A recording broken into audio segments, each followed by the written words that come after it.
The Stone Carvers Guild Podcast is a part of the Stone Carvers Guild organization, which is a fantastic organization. Don't y'all agree? Oh, yeah, it's great. And it's cheap, too. It's well worth the price of admission. It is, for sure. You can find out how to become a general member at stonecarversguild.org. There's a Get Involved section. And I've been a member of the Stone Carvers Guild since its inception. It's been an unbelievable resource as far as the knowledge. How did you describe it, Joel?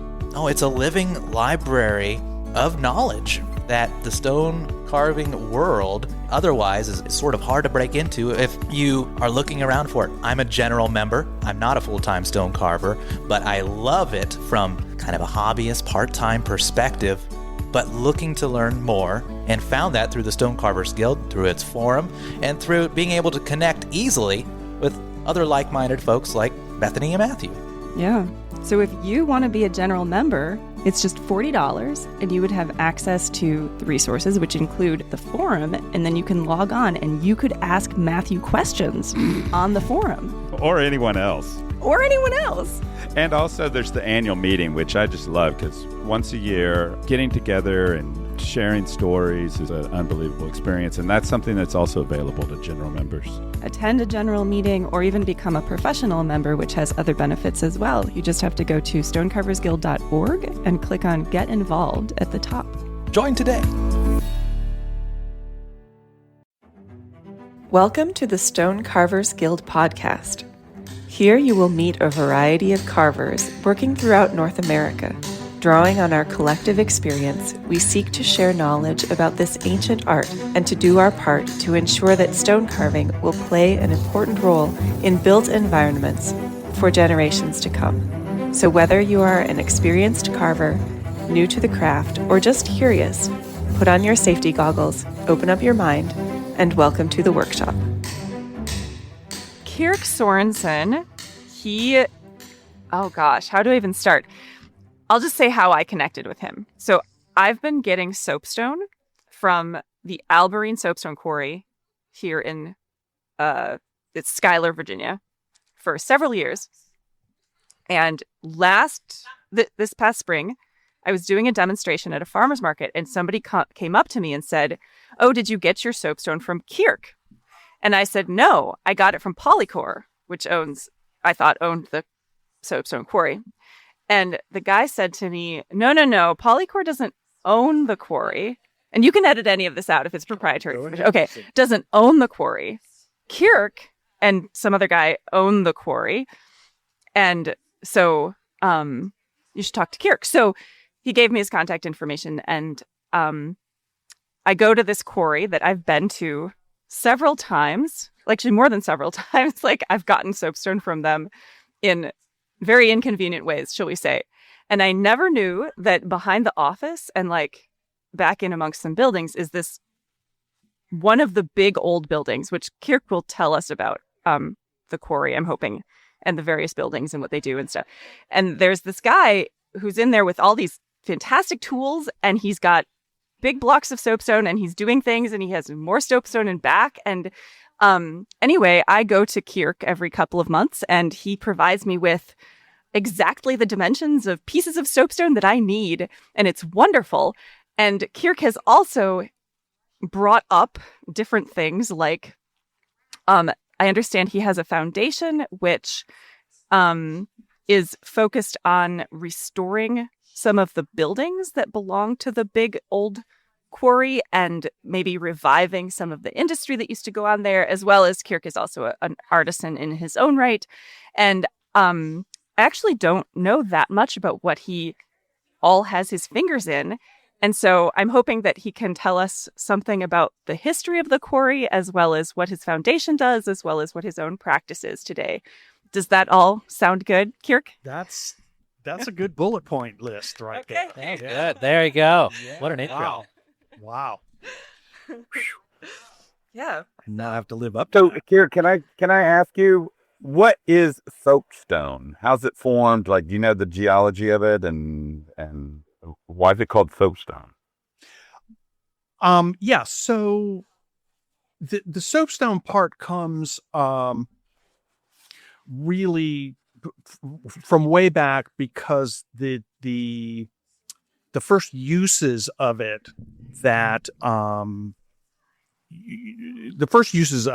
were from the Northeast, Maine, Vermont, Southern Ontario, and that stone in particular is a very, very high talc content, to the point where the surface feels sticky, and it's really quite easily marked and worked. It very much like a bar of soap, right?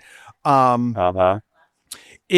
when I say it's high talc, that's a relative term. The steatite, which is its actual geologic name, in Virginia, which is a structural soapstone, is roughly 90% talc. So when I say it's a high talc stone up north, it's like mostly talc. It's talc without really hardly any silica in it. So it's, you're approaching 100%. That little bit of difference makes, all the difference in terms of usability and workability and all of the things that make soapstone so unique and usable. So geologically, it is an upwelling. It is found at the base of the oldest mountain ranges. If you looked at a world map, you would see that if you start in southern Ontario, Ontario and Quebec, and you start moving south, the deposits that you see of soapstone are on the east side of the Blue Ridge Mountains, and that extends all the way south into North Carolina, and through that journey, it goes from a very, very, very soft stone to a very hard stone here in Central Virginia, and then back to a much more higher talc stone in the Carolinas.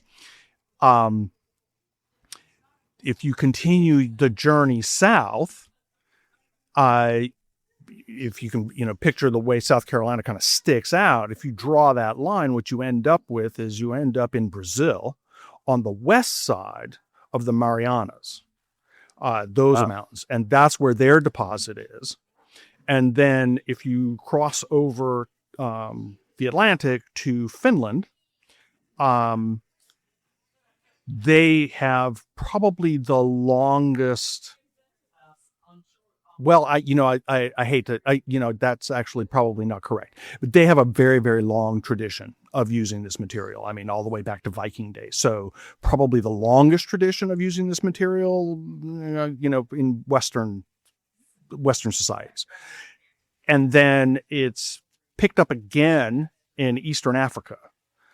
So it's this circle, right? And then there's a large deposit that is in India, again, up against the mountains. So that's kind of where it all goes. Now, having said that, soapstone is not soapstone.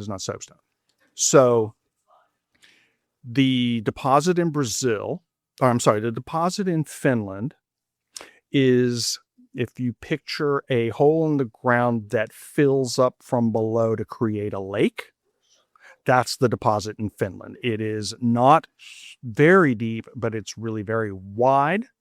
The material is granular. It has a lot more, it has a much more of a crystalline structure, and it does not polish quite as high as some of the other stones. In Brazil, it's as if large bubbles were forming in soup, and they rise to the surface. Those deposits are essentially round domes. That stone, you can tell. You can look at it and go, oh, well, that's Brazilian, and you can look at it and say that's Finnish. In the our deposits here in the U.S. are a system of dikes. So picture a pumpkin pie that has cooled and how it cracks on the surface. So they are somewhat inline, deep, narrow fissures that have filled with a serpentine type stone and then weathered off. So it rises, it's heated, it's washed, it's, over eons, and it washes away all of the water sensitive soluble material away and deposits magnesium, hydrated magnesium, which is what talc is. So what you end up with is a sponge made of silica. So it's this very crystalline structure. So is that the other 10%? Like when you say it's 90% right? out, Exactly. The other 10% is the sand, I guess, or a silica. Is silica. Silica crystals, kind of like if you mesh your fingers together. It's these overlapping plates that almost like a honeycomb. It's not actually a honeycomb, but you get that sense, that kind of structure, and then all of the voids are filled with talc. Oh, interesting. So it's like a matrix, right? That gives it, right. And when the content's high enough, it has enough stability that it's not just flaky or too soft for use. Am I understanding it correctly? Right. Yes, exactly. That structure, as you see it in other kinds of materials and other usages, that honeycomb pattern gives you that compressive strength and that flexibility. And the infill of the magnesium is what gives you this chemically neutral, heat absorbing, thermal properties comes from that. And so this mixture is it is as useful as finding fully smelted, refined aluminum in the ground. I was about to say, because most stones, even granite, exposed to direct heat, can it can either cause it to flake or spald, or in the case of limestone, it just burns. But soapstone, I was looking at, and you can use it as almost like as a replacement for a fire brick. Is that true? Yeah, if the material is chosen correctly and you know what you're looking at when you cut the blocks and you know what direction you're doing, and so like fire brick, if you were going to do fire brick and you wanted the wide face to show, then you would cut it so that the rift goes through the short dimension, right? So that you're looking at edge grain. If you so you do have to, the thing that has happened in the industry as a whole is that we have moved away from material knowledge and usage to plywood. We're making plywood. And so, from that perspective, they don't care about any of that stuff. They just want large sheets because it's all decorative. And so, in my realm, people get into a lot of trouble because they don't ask the right questions. What are you using this for? What are you doing? Okay, now I know how to approach it, which grade to use, which, what the orientation should be. We were talking about this actually last month with Michael Ember about how there's this push to just use materials that engineers can, they can quantify, like, okay, we know this is steel, it's going to hold up this much, it just like the really easy stuff. And so there's this push away from natural materials because, like you said, there's a trend away from knowledge about that material. It's interesting. Yeah. And I kind of a industry-wide sort of, not necessarily a problem, but just a constant battle. Yeah. Can we actually, I feel like that's a really good segue into the soapstone quarry here. And can you tell us a bit about the history? When did they start? What did they make? Yeah. Tell us about the quarry and what's been made there historically. And where are you guys at? So Virginia? We are in central Virginia, about 40 miles south of Charlottesville. in beautiful Nelson County. And this company, the first land patent was 1887 in Albemarle County, in a place that came to be named Alberene. In 1885, 6, somewhere in all of that, there was a guy named James Serene who was a plumber by trade in Vermont. He was some kind of officer in the Union Army, and in his travels came across this deposit of stone. Now, as a plumber in Vermont in that period, he would have been very familiar with soapstone sinks, bed warmers, even plumbing pipes, sewer lines, water lines. If you go and they're still digging them up in the streets of Boston, they open up the street and there's wooden pipes and stone pipes, and a lot of it is soapstone. Independence Hall, all the coin blocks, the water, what do they call those? Water table, all the detail on that building, that's all soapstone. And that's Vermont soapstone.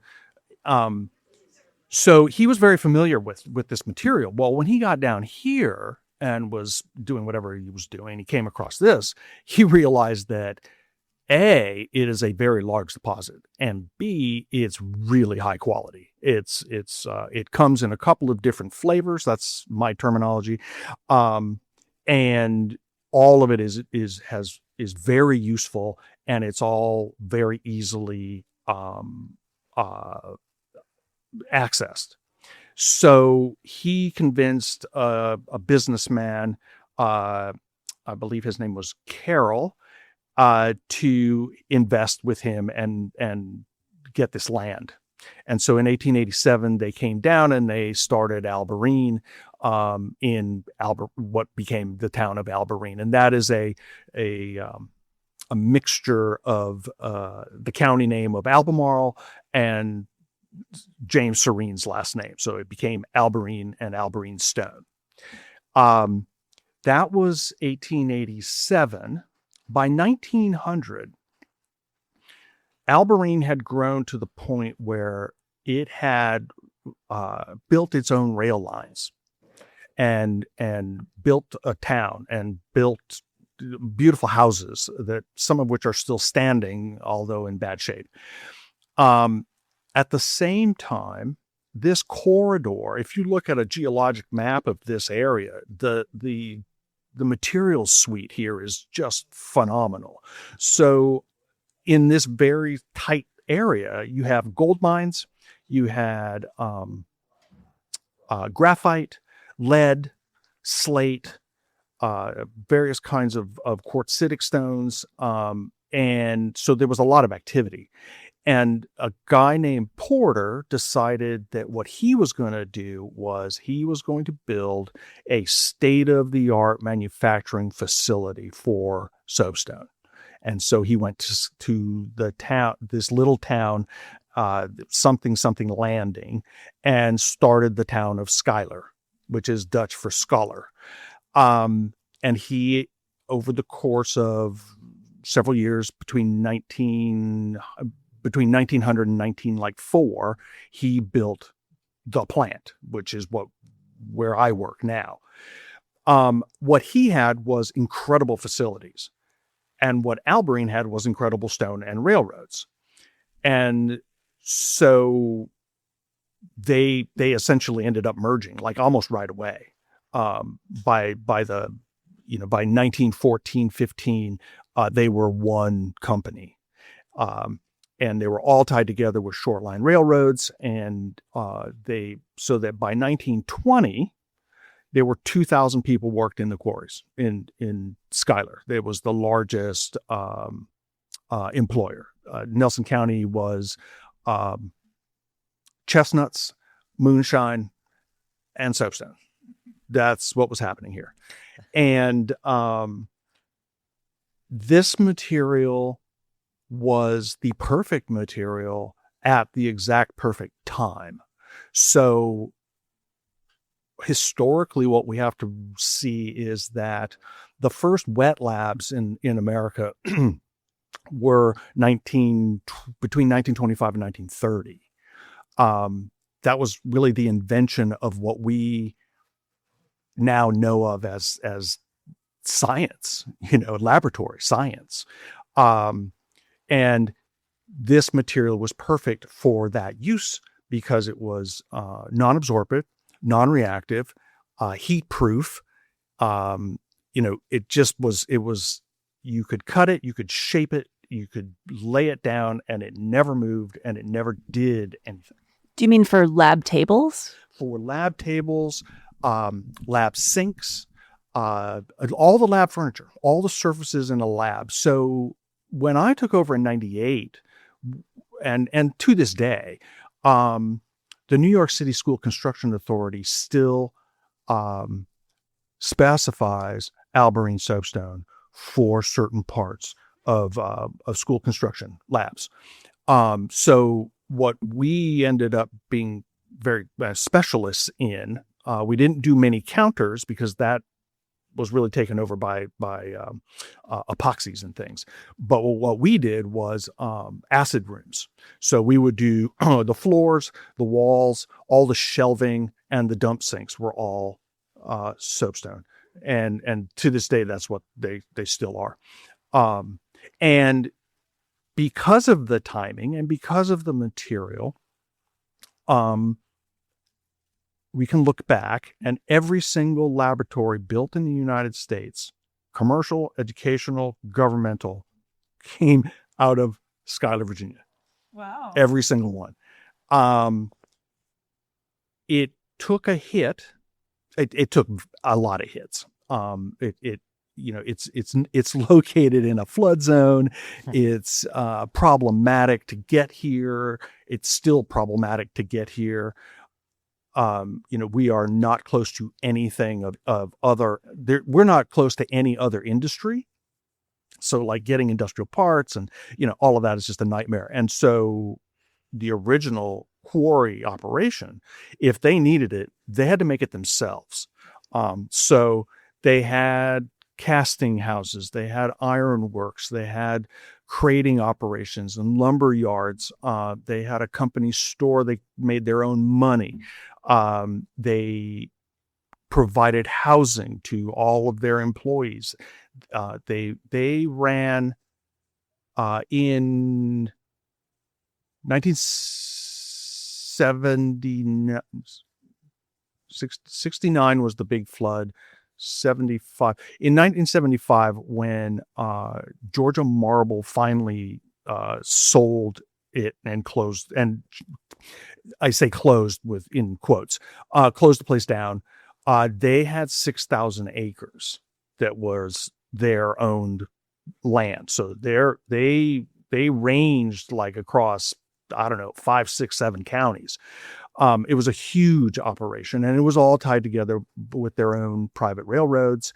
And they would bring the workers in, and they would bring their kids in, and they established a high school, an elementary and a high school, and they built a hospital out of soapstone brick that's absolutely gorgeous. 1920.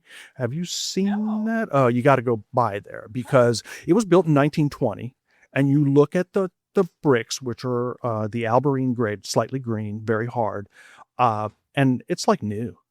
There's just no weathering at all. It's the gorgeous building, and now it's a private residence. But they built the town of Schuyler, and Schuyler was the center for this material, which was used not just in laboratories, but if you go into old like theater buildings in New York, and you go back and you see these panels that are very much like Frankenstein movies with big knife switches and all that kind of stuff. All of that is built on slabs of soapstone. Because at the time, you either had to cast ceramics specifically for that purpose. All the holes had to line up and everything has to be designed, or you were stuck, right? This was all naked, high voltage, a lot of acid batteries. I mean, it was very dirty, right? But with the soapstone, what they could do is they could draw their circuits, drill their holes, mount their switches, stick their wires in place, bolt the thing to the wall, and it'd be there forever. It's an insulator. It's for heat and electricity. And so you go back and they are still in use today. Wow. These places in very, very old buildings. Edison used it for telephone switchboards for the same purpose. The main switchgear was mounted on this. I was lucky enough when I took over in 98 from a company called Tuulikivi. Oh, can you fill us in between? So you said it closed? It has ebbed and flowed. Yes, Okay. thank you. I go back to that. So it has ebbed and flowed. The largest impact, the two largest impacts were the Second World War, because the long tradition of soapstone was pretty it had been slowly replaced by metal, by iron, enameled steel, right? Became the thing for sinks, for a lot of those kinds of uses, right? And so soapstone started to fade away from those particular uses. Well, just before it completely went away, suddenly we were in this war, and all of those materials became strategic. And so the push was to find replacements so that we weren't using steel for sinks. And so suddenly, the Alberene plant kind of blew up again for a bunch of uses that had kind of gone out of style. And also, of course, the expansion of laboratories, governmental laboratories, weapons labs, Los Alamos and Alcoa and DuPont and all those guys expanded hugely, right? And so suddenly now we ended up with this, oh, we're back kind of situation.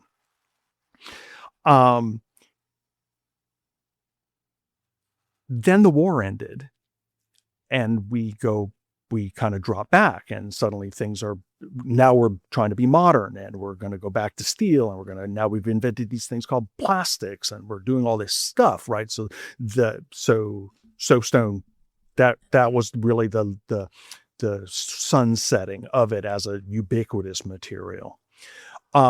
Generally, the other impactor in the industry as a whole is that at the end of World War II, we had the Marshall Plan, where we went and rebuilt all the things that we blew up. So European stone industries were rebuilt from the ground up with state-of-the-art equipment, which is why they're so far ahead of us to this day, because there was no Marshall Plan in the United States. And that's why my building, when you walk into my building, you see the kinds of equipment that I have, 1930s, 1940s, 1950s, all this old stuff that is cast iron, it's solid built, no computers, none of that. And you also see a very steep drop off in small quarrying operations, because we couldn't compete with the international markets. We just couldn't do it.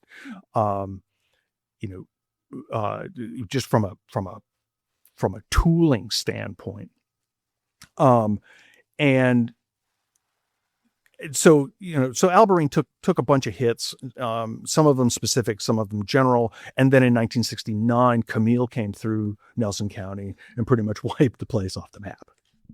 The hurricane. Hurricane. Okay. Yes. Yes. The hurricane. Yeah. Who's Camille? Yes. Quite a force. Wow. it would 36 inches of rain over the course of 12 hours. I mean, some ridiculous number like that. People were essentially waterboarded standing outside. You had to cover your face with your hands in order to breathe. The rain came down that hard. And it wiped out just huge sections of Nelson County, because Nelson County is very kind of steep. And all the low-lying areas just filled up with water and washed things away. So one of the things that happened was that it washed away a good part of the infrastructure of the soapstone plant. Bridges, railroad, beds, and just it was pretty destructive. And that was really the last of the major hits to soapstone in general.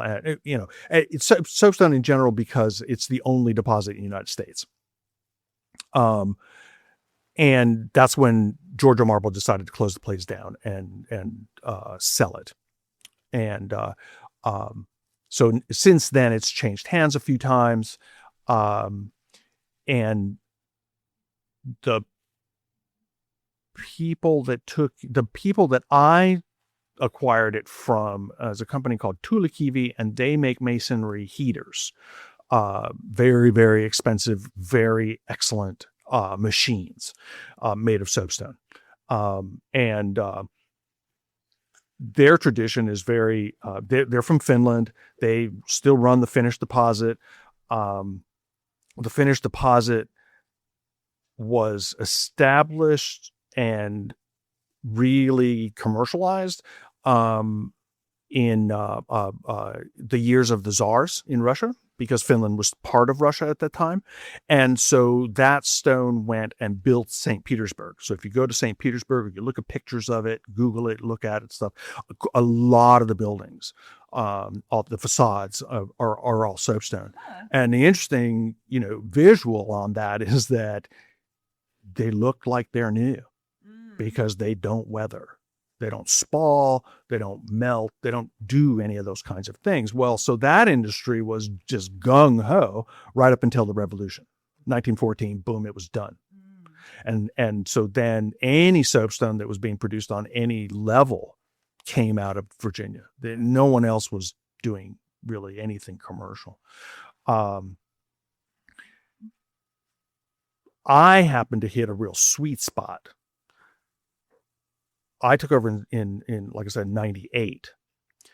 In 98, Industrial Diamonds, I think their anniversary was probably 40 years. I think it was 40 years of having been able to do it.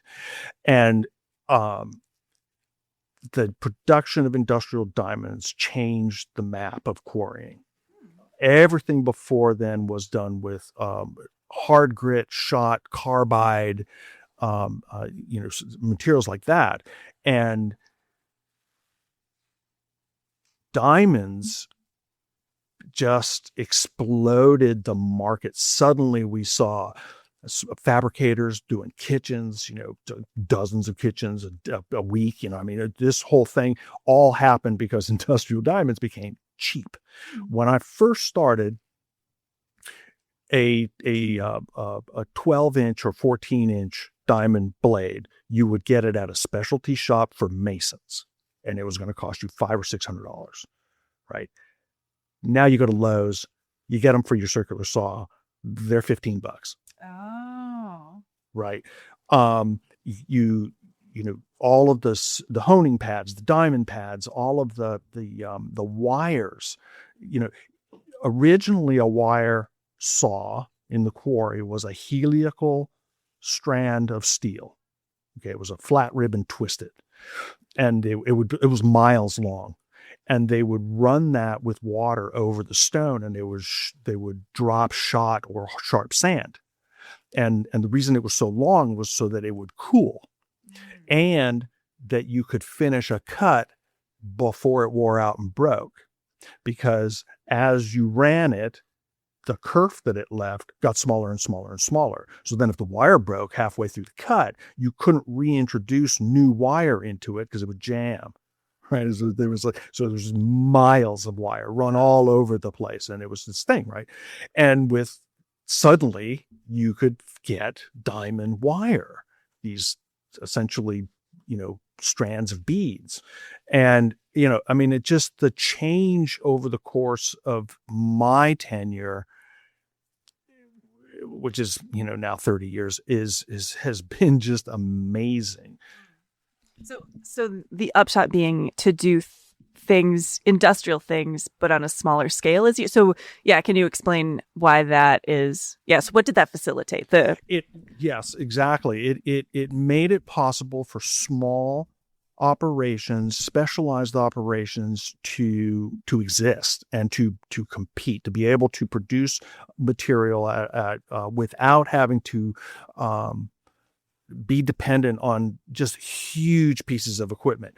Now, having said that, the equipment that is out there that's like kind of industrial standard is ridiculous. I mean, it's so huge.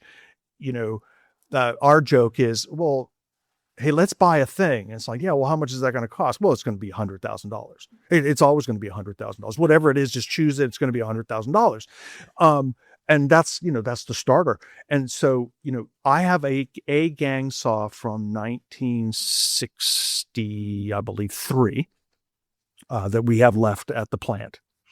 It's a pretty amazing piece of equipment, and it will cut a 12-foot block that's about 5 feet tall and about 4.5 to 5 feet wide. Okay. There were 5 of them in the building that I was working in. And that was one of 4 buildings with gang saws.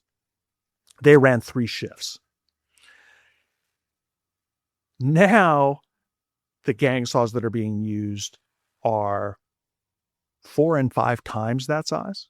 They're cutting multiple blocks at a time. They're cutting blocks that are 12 feet long. And that's kind of where I get into that's where I get into a real problem with anybody that's talking about sustainability, that's talking about material efficiencies, and those are the people that I generally refer to as plywood makers, because part of what's gone on with the push to be able to fabricate, because we can do it cheaply, because now everybody, you can't throw a rock without hitting a fabricator these days. Someone doing kitchen counters, they're everywhere, right? Well, the design world has pushed us towards large kitchens without seams. Okay. And in order to do that, you have to have really, really large slabs. And in order to be efficient at that, you then have to have really, really large blocks, which means you have to have really large material handling equipment, and the scale of it all is just huge, right? Well, the amount of waste that generates is tremendous. A good quarry operation will peg its efficiencies at about 35% quarry yield. Wow. That 35% of the material that they dig out of the ground will actually end up not being used, but will end up at the mill to be cut into blocks, right? So in Schuyler, what you can do is you can drive all around between Alberene and Schuyler, and you can look through the woods, and you can see all of the railroad grades. They're right now, because it's winter, you can see all of them. They're flat, and they're essentially piles of stone, kind of like a windrow with a flat top, right? Well, that operation in 1920 did 70,000 square feet of finished material a week. 70,000 square feet. That's a lot of material. 3 shifts. They ran everywhere. It was stair treads in schools, bathroom dividers, electrical panels, coin blocks, building facades. I mean, it was just everywhere, right?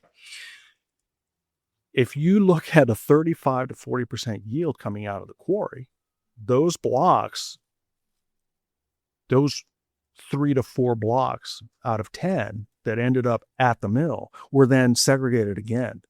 And some percentage of those were put right back on the train and taken out and dumped.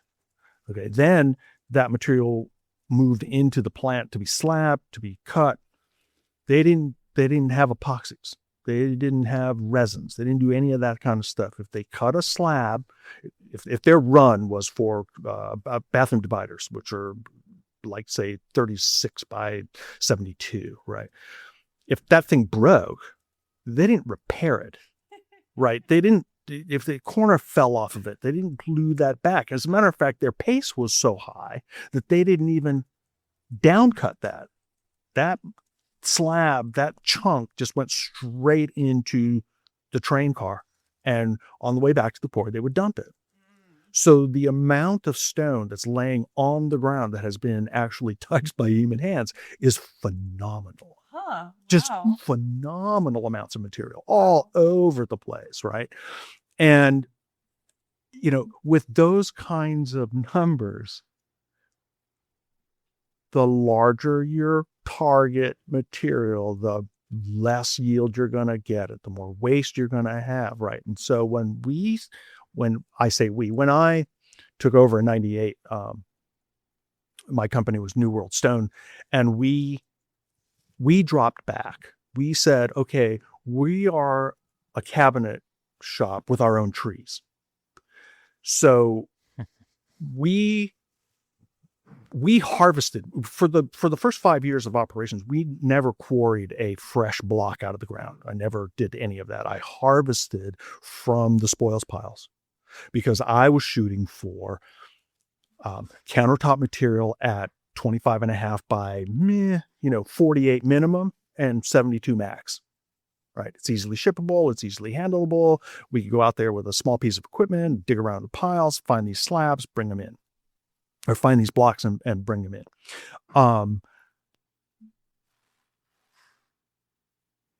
We never let go of the stone until it was on a pallet or in a bin.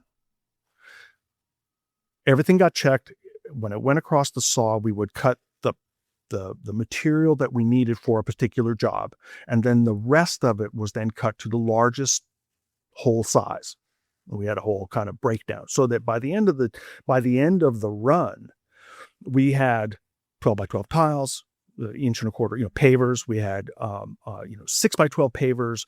We had 4 by 4s. We had sculpture stone. We had, and we had for a while there, when the masonry heater people were really active, we were selling bits of gravel and dust. They were using it as infill and for their mortar mixes and things like that. So we really tried to use as much of the material as humanly possible. And then what was left went into a pile. We got this scrap pile, and you could have as much as that as you could load into your truck for like $20. Wow. That was our thing. And that pile has not existed for probably 15 years, and people still drop by looking for that pile. Yeah. I hear people ask me about it. Do they still have that pile? Yeah. At one point, I had a guy roll in there, and he took a piece of chalk, and he drew the dimensions of his patio in the parking lot, and then he filled that space from the scrap pile, so he had enough, and then he put it all in his truck and drove out. Wow. And That's I mean, genius. people just, I like that. people just loved that. They just, unfortunately, when Polycorp took over, they are a large operation. They're plywood makers. They their aim is the largest slabs they can get. That's their thing. And so their operations in order to deal with that, and because they are multi-stone quarrying operation, they started shipping the blocks that they extracted to either Canada or down to Georgia to be processed. And so after about a year of operations at Schuyler, that's when they then closed production there. And that, did away with the scrap pile and did away with a lot of the strengths that we had, which was the ability to cut. Because we were cutting to order, if you needed a 6-inch slab, boom, we just went on to the cut list, right? If you needed something polished, if you needed something a different size, it just went into the mix. That's just, and we would have a lead time.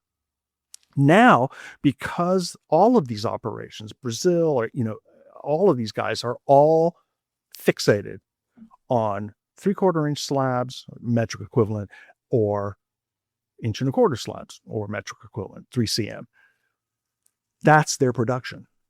So that anything outside of that parameter becomes a nightmare to get. You can't get it. It just, if you went to a stone yard and you saw, some beautiful granite that you really, really thought, oh my God, I love this thing, right? But I'd love to have a 4-inch slab for it.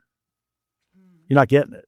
So do you, and again, we can cut this if you don't want to, if it's not public information, but so right now Polycor leases the mineral rights, and then, but you or your foundation, you still own the quarry, right? My partners and I, Virginia Soapstone Ventures, we own the plant and we have the mineral rights leases. That's a very long-term lease. We have sublet that to Polycor as operators. So they are operating the quarries. We went from being operators to being landlords. Okay. But as in, you can still theoretically in the future pull what you want out of the ground and fabricate it. Like if you could get those buildings up and running, the ones that are kind of condemned. And can you talk a little bit about like what the foundation is doing and what your vision is and stuff?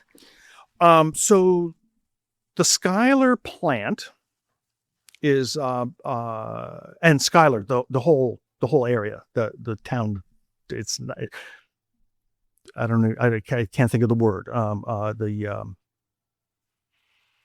Call it the town. The town of Schuyler is listed on the historical, whatever it is. It's listed. The buildings there are architecturally unique. They're built out of essentially scrap material. And so it's all 1.25 inch thick lifts, right? So these wide kind of 1.25 inch bricks, and they're stacked. And the walls are 24 inches thick and rise 30 feet. They have withstood Hurricane Camille. They have stood. When I first took over, or when I was in talks to take over, many of the buildings were actually intact.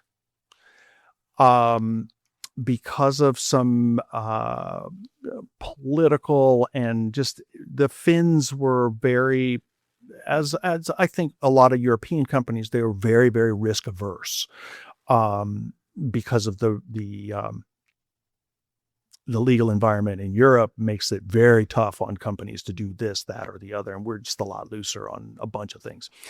So they took a very conservative line. And when they were asked to secure certain buildings, rather than spend the money doing that, they just burnt them down, leaving the walls. In one particular case, what we call the ruins affectionately, the ruins was the pipe shop. And when they burnt that, the roof structures, which are trusses, they burnt the bottom cords first. And so when the roof collapsed, it pushed the downhill wall out. And all the pieces are still lying there. They didn't empty the building. And I have pictures from some visitors prior to that show a lot of blacksmithing equipment. And I've dug out basswood molds for casting, gears and things like that. So here's the overall is that the campus is about it's 27 acres. We're adding another 10, so 37 acres, and it comprises the factory buildings and the production areas and a couple of quarries. That area is not ever going to be re-industrialized. It's just from a capitalist point of view, no one is going to spend the money to rebuild the buildings, because they won't function as a modern stone processing unit. They just won't. So we've really always been, kind of stuck with this thing is very important. It needs to be preserved. It needs to be used, and it has been used. But we can't attract traditional investment. That's just not going to be, a polycore, right? And this is kind of where we're at right now is that, they're interested in the block. They're going to pull the block and then they're going to send that to their modern facilities. It's just not worth it in that business model. So, I established a foundation, a 501c3, the Alberene Foundation, and our mission is to preserve the material culture wherever we find it. So when I took over, in the safe was a collection of prints, of photographs taken by Rufus Holtzinger in 1930. I want to say 1930. Now, Holtzinger is a famous, locally famous photographer. He was the photographer, and he did commercial work. He did portraitures. If you go into the special collections at UVA, his work is. He is the what is the word? The documenter of Virginia at the time. He was the one you went to. Black families went there to get their family portraits, right? Everyone went to Holtzinger. So the company in 1930 hired him to photograph the plant for their catalog. Okay.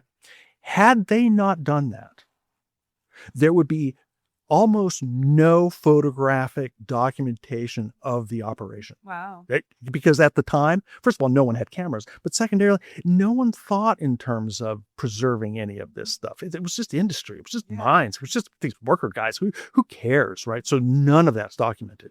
Had not Holtzinger taken these photographs, okay? So I find these large format prints. I wish I could find the negative somewhere, but that's not going to happen. It was taken by a large format silver iodide film, very, very fine grain. So the prints are like 12 by 14 or something like that, right? So I took those and I scanned them at like 1200 DPI. Well, the grain is so fine that there's one shot from the opening of the large building down, whatever that is, 270 feet, I think. And you can zoom in on that picture and read the lettering on the Coke machine at the far end. Okay. When I found those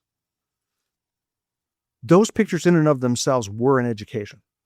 It showed me how the plant operated, what machinery they were using, and how it was set up. There would have been no way for me to know that except for those. It was like, oh my God, what did I just discover? Yeah. Right. Okay. And if you've been in the office, they're stacked generally on the desk right there. And when I was really in operations, we had that out so that visitors could look through them.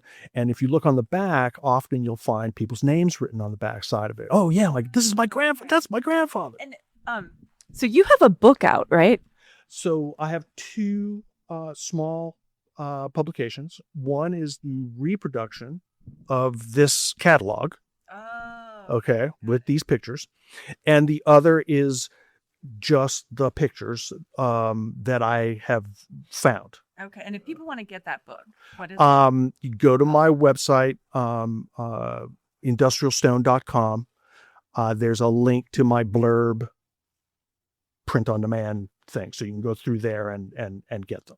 It'll take you over there. So yeah, so the material culture and the buildings and then in what was the commissary building in the upstairs, which is a huge room called the map room, when Tula Kiever's seller's agent took me on a tour, she took me up there and she was like, yeah, this is kind of where this is old papers.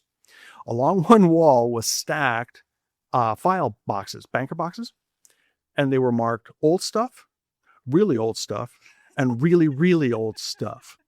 Okay. And in there I have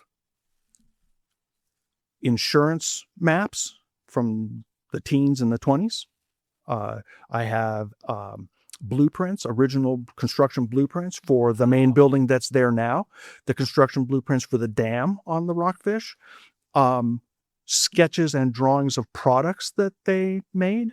I have a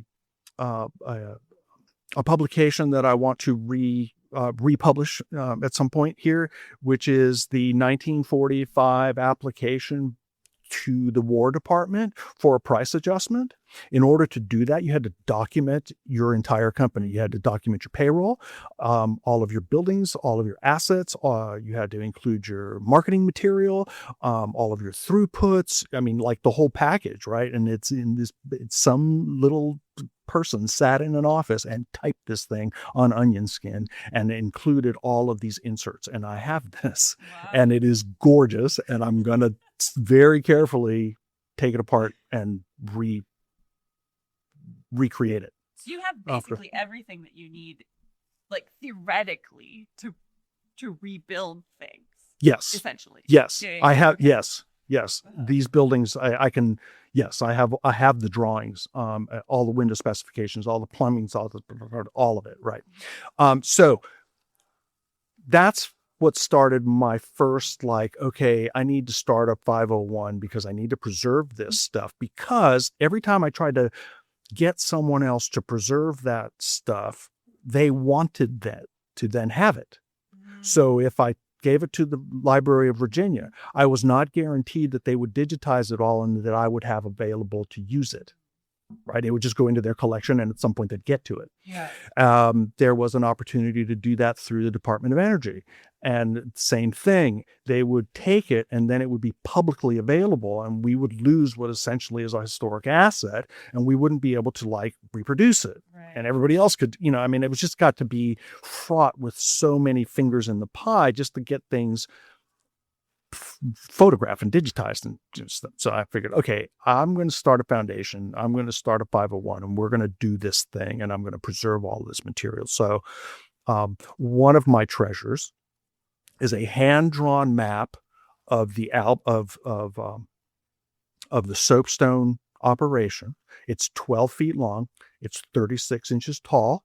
It's hand-drawn on paper, mounted on linen. It's absolutely gorgeous. And I have two versions. I have one in color and one that's black and white. And, in all the time that I've had it, I've never had a wall long enough to actually mount this thing, which is probably a good thing. But this is the kind of stuff that we really need to have available to people. It is an intrinsic American story. This is not just yet another lumber mill. This is a huge part of the industrial development in the United States. You can't get around that story, and we need to tell that story. We need to preserve that story.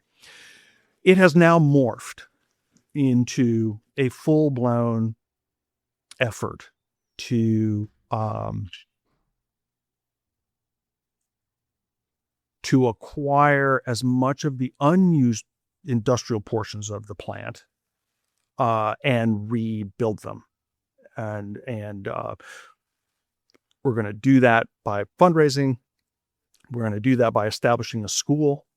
We're calling it the Alberene Quarry School of Craft. We're going to teach soapstone and everything that goes into fabricating it and carving it and extracting it and just the history.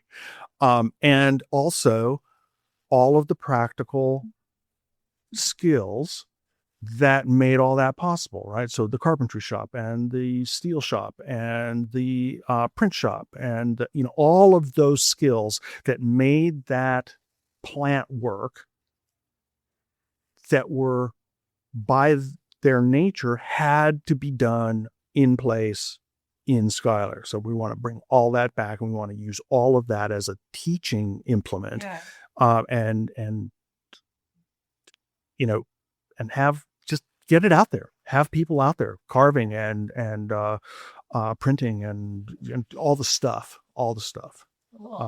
Yeah. And that's industrialstone.com.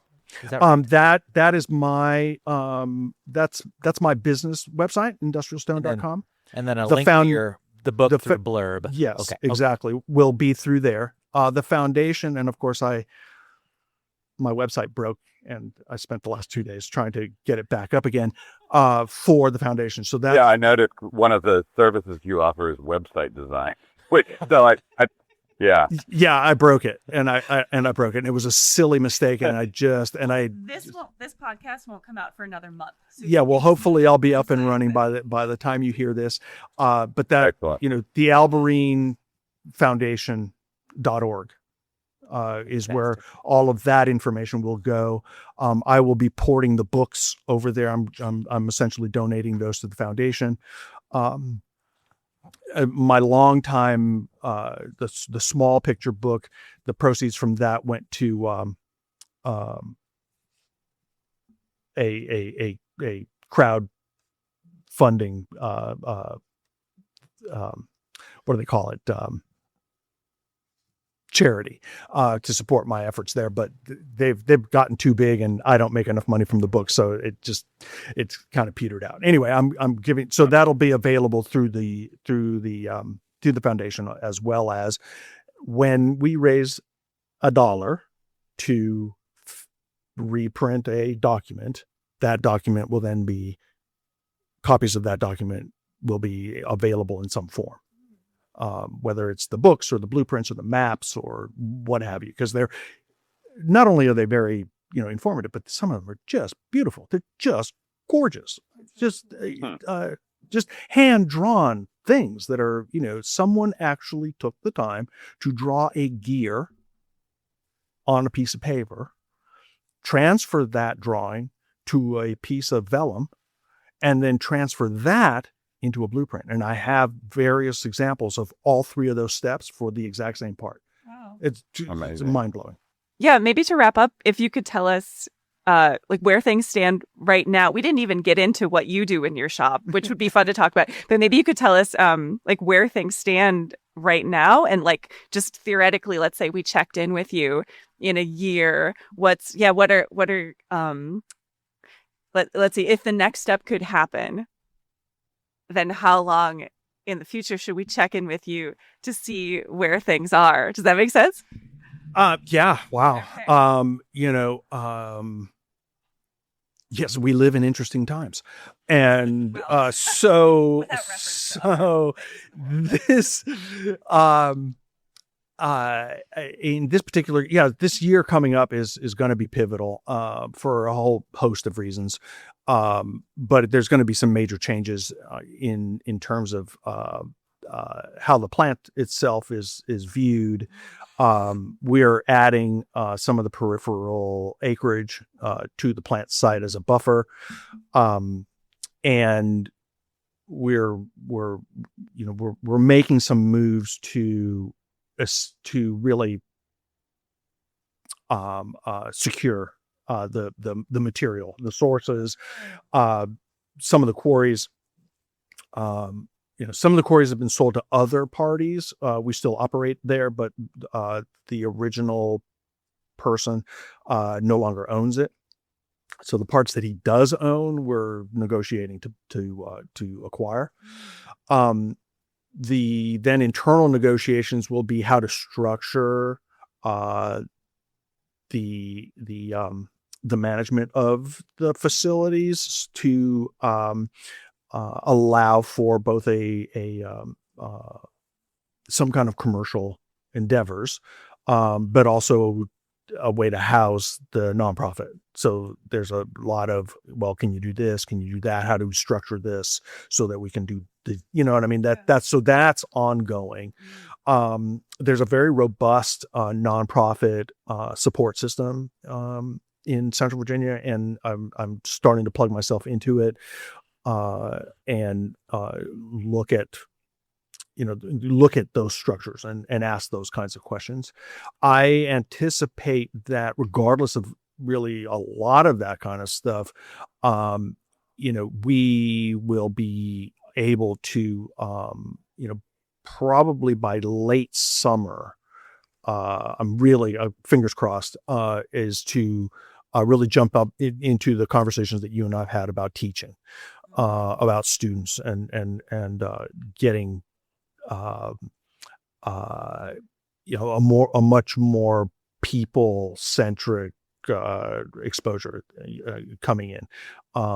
Really, we have so many people that just wander in, and I'd like to be able to offer them something to come back for, and to teach, to start the experiment, start the process of introduction to people.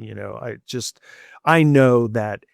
And I think you've probably seen this too. You give this stone to someone and say, "Here, do something," and it sticks with them. They just, so many of them come back. It's very accessible for people who are just getting into carving, because it's not as daunting as a block of marble, which is very hard for hand tools. And most people don't start off with pneumatic tools, right? So anyway, yes. Soapstone is a great introduction to carving. Yeah. So I'm, by the end of summer, there's going to be, there's some changes. I think that, the quarrying operation is going to shift. There's not as much demand for the plywood size slabs as Polycore had really hoped. And I think that they're going to, I don't know what they're going to do eventually, but I think in the short term, they're going to really kind of draw down their operation, the pace of it all, which on the one hand just is kind of because, I like to see the activities. On the other hand, it does open up some opportunities to really use the facilities again. So right now they're in repair mode. So hopefully by midsummer, most of the equipment will be operable. Our main saw, our crane, the water system, a bunch of stuff that has been unused and unusable for probably the last 5 or 6 or 7 years will be back online. And so we'll be, able to do some limited fabrication at the plant. And independent of Polycore and perhaps in support of them, but it's hard to tell kind of what they're doing. You asked about the turnover rate and all the rest of that stuff, and it's I'm no longer surprised when whoever it is that's doing the operations decides that they have to take a shower and go home. That just doesn't surprise me anymore. Mm-hmm. So it sounds like the future has a lot of vision of still working quarry area, but also this elements of education, recognition of history, and keeping sort of this all-encompassing vision. Yes. Very exciting. Yes, it is. It is very exciting, and it is very necessary. Mm. I think you guys would know the exact number, but the number of stone cutters, like master carvers and things like that, is what? Like you can count them on two hands, right? You should become a member of the Stone Carvers Guild. There it is. The ask. Right. But yeah, there's a community out there. But Small but mighty. But yes, exactly. Right, But it's so interesting. I think at this time, there's a lot of growing interest in this time of this digital age of fleeting stuff. But and then looking at things that do stick around, that have a great history to it, and just the things that you've been expanding upon here in this conversation is exactly what has drawn people more into this realm of late. So Yeah. There is a quote that I go back to often. It's a book written in the 80s by a guy named, I think, Nesbitt, called Megatrends. And it was all about the technical future and industrial things and technology. And the point that he made in his exploration of the future is that he used the term high tech equals high touch. And that, basically what he was saying is that the more technology we surround ourselves with, the more things become automated, the more things, become separate from us, the more our desire to do things that are close with our hands. And I think the pandemic really showed that, right? I mean, the number of people who took up bread baking, right? I mean, it's just amazing, and art and knitting and crochet and, all of the stuff, right? And so people are really hungry for that. And this is something that, we can do computer things, but AI is not taking our jobs. Our jobs are you can't replace a hand with a chisel, right. And so I think there's a lot of demand for that. I think people are very hungry for it. It's cheaper than therapy. And we haven't even gotten into your own stone carving work, and so future talks. Yes, well, I'll join up, and you can have me back. Yeah, no. Great idea. That's great. This would be a really cool thing to check in on. Yeah, so thank you. You've been listening to the Stone Carvers Guild Podcast. We hope you've enjoyed this conversation, and we hope that you will find us online at stonecarversguild.org. There you can find photos showing some of the things that we discussed today, additional information about our guest, and if you're so inclined, ways to get more involved with the Guild and our ongoing activities. And of course, if you've enjoyed this podcast, we hope that you will subscribe and rate us on the podcaster of your choice. 5 stars, please. We'll be back in a month with a new episode, so until then, keep your hammer up and your chisel sharp.